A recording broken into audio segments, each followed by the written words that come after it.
Hi, I'm Rabbi Menachem Wolf of the Spirito Joseph Chris Center. I want to talk about owning your moment.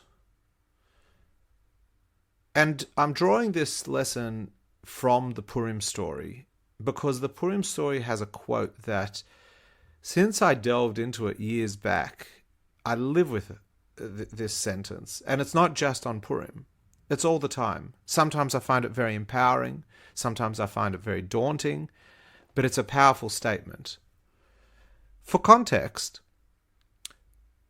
Queen Esther has been approached by her uncle Mordechai, who informs her that Haman has passed legislation to kill the Jews. Esther's not aware of this legislation because she's tied up in royal affairs and the palace and not the government and the governance of the nation.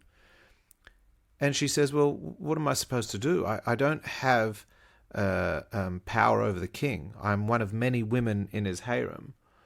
And I am the queen, but that doesn't mean I have a power or a way to get involved in legislating. In fact, if I dare to approach the king and have him feel that he is wrong in my eyes, if I approach and I contradict him, if I approach unannounced, this would be seen as insubordination, and I could be killed. And Mordechai says to her, this is so powerful, Umi yodea im le'es kazos higat lemalchus. How do you know it isn't for this moment that you arrived to the throne? Mordechai is saying, what are the chances of you becoming a queen of Persia? You're from a Jewish family, which is basically being part of public enemy number one. You've got no blue blood.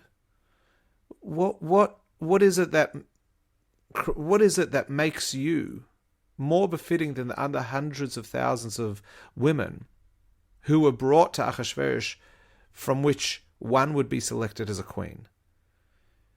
And he's not guilting her. That's not what Mordechai does. He's highlighting that this is her moment. Often we look for our moment. When is our moment going to come? And Mordechai says, your moment has arrived. Every moment is the moment. In fact, the most important moment is probably not going to come with a beautiful bow around it. It's not going to come with some sort of sign saying, here is your moment. It's not going to be a comfortable moment. It's not going to be the winning of a lottery. It will be a lottery of sorts. And finally, Purim means lottery. But it's not going to be, it is a lottery of sorts in that it's just going to pop up. But it's not going to necessarily look comfortable or pleasurable. So I ask you, how often do you find yourself in a moment where actually you have what it takes? You have the knowledge, or you have the skill, you have a connection, you have a personality, you have the time, you have the money, you have whatever it is that is necessary for you to make a move, to do something, very likely something that will put you well out of your comfort zone. But your actions will have incredible results, whether on a micro and nano social level or on a macro level. In this case, it's Esther being told, you have been made the queen of Persia. You've got to seize this opportunity in this moment to approach your husband, the king, and find a way to actually save the Jewish people from destruction. And while Esther doesn't have a full-fledged plan, she does spend a few days planning how she'll execute her first move. And then with trepidation, she approaches the moment. And she does approach Achashverosh, her husband, and does proceed to set the wheels in motion for saving the Jewish people. We're all Esther. And we should all be asking ourselves, Umi yodea im le'es kazos higat lemalchus. And how do we know it isn't for this moment that we have been born. I know it's a bit of a daunting statement, and there could be a few reasons why it's so daunting. One that I'd like to address is we sometimes feel intimidated that we need to make a difference on some sort of social, communal, national level. That's something that is constantly pushed on us through media. We celebrate heroes of a macro nature. But there is a very real idea of being an everyday hero. Everyday heroes are mothers and fathers, partners, children, being who you are in the setting in which you live. Now, if you are a large character with a large sphere of influence, so you have to stand and rise to the moment that requires you to stand and rise on a large stage. And if you're a person that your stage is your family, or your stage is a classroom, or your stage is your office, whether big, small, whether you're the grandparent or you are the young mother, that's the stage. How do you know it isn't for this moment that you have arrived to do that which you need to do? So if it's about how am I going to find my stage, that's daunting. And just park that. The stages are there. Wherever you are, that's your stage. That's your throne. The other daunting aspect is that we could live with this message in a way that it's 24/7 haunting us. Is this the moment? Is this the moment? What Mordechai tells Esther is this is the moment. And how do you know this isn't the moment? You see, there were a lot of things that had to be brought into focus for Mordechai and Esther. Legislation had been passed to kill the Jews. Esther is the queen. She has access to the king. Mordechai has the scoop on what needs to happen. Mordechai is telling Esther, when you see the moments, you can't shy away from them. Meaning that there are these critical moments that we can make a difference. Of course, every moment is a moment that we make a difference, and we're constantly wearing many hats.